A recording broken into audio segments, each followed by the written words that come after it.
All right, so here is my 2000 BMW 323 Ci.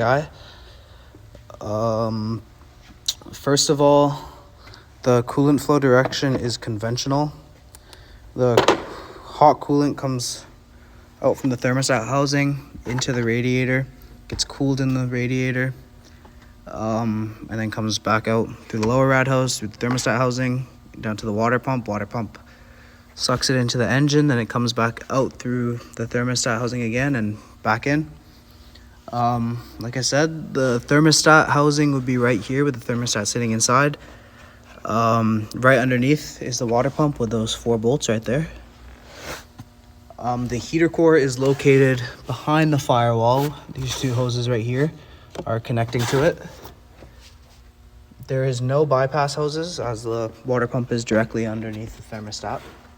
And then the only other coolant lines are the heater hose line, which there's the inlet right there, and then the outlet coming from the firewall. The engine coolant temperature sensor is located on the lower rad hose right over here. And this car is not equipped with a coolant fan relay.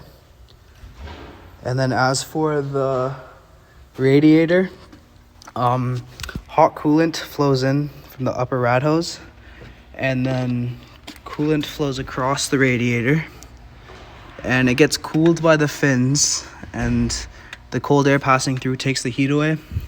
And then if it is needing it, the fan itself will turn on to let more air through to aid with the cooling.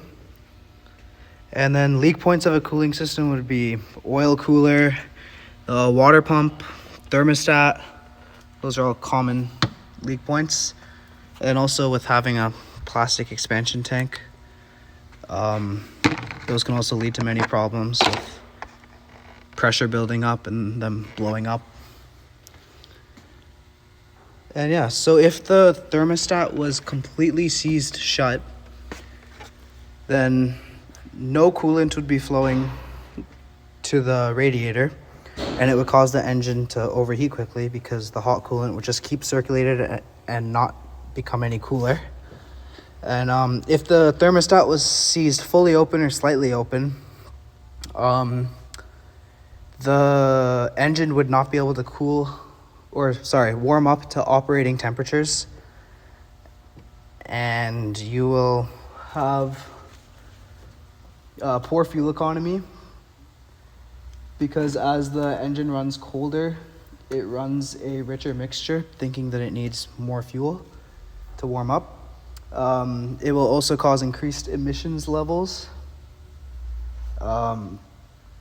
because the catalytic converter won't reach the temperatures it needs to be most efficient. And yeah, that's it.